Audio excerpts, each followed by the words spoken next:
અંકલેશ્વરની યોગ શિક્ષિકાના મોતમાં ચોંકાવનારો ખુલાસો થતા પતિએ જ લગ્નેતર સંબંધમાં હત્યા કરી નાખી હોવાનું બહાર આવતા પોલીસે પતિની ધરપકડ કરી છે।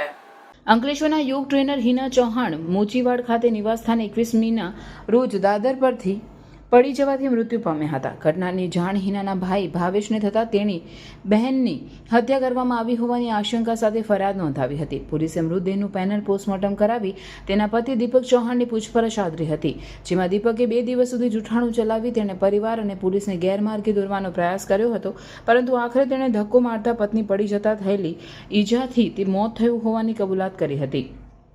આ અગાઉ મૃતકનો ભાઈ બનેવી પર ગંભીર આક્ષેપ કરી ચૂક્યો હતો। તેના જણાવ્યા અનુસાર તેના બનેવીના 14 વર્ષથી અન્ય સ્ત્રી સાથે પ્રેમ સંબંધ હતા। 1.5 વર્ષ પહેલા હિનાએ બંનેને ઝડપી પાડ્યા હતા અને ત્યારથી ઝઘડાઓ શરૂ થઈ ગયા હતા। 1 મહિનાથી પતિ અને પત્ની અલગ રહેતા હતા।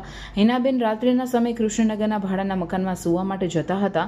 બનાવના દિવસે પતિ અને પત્ની વચ્ચે ઝઘડો થયો હતો, જેમાં દીપકે ધક્કો મારતા હિનાબેન દાદર પરથી નીચે પડી જતા ગંભીર ઈજાના પગલે મોત થયું। હાલ તો પોલીસે આરોપી દીપક ચૌહાણની ધરપકડ કરી તપાસ હાથ ધરી છે।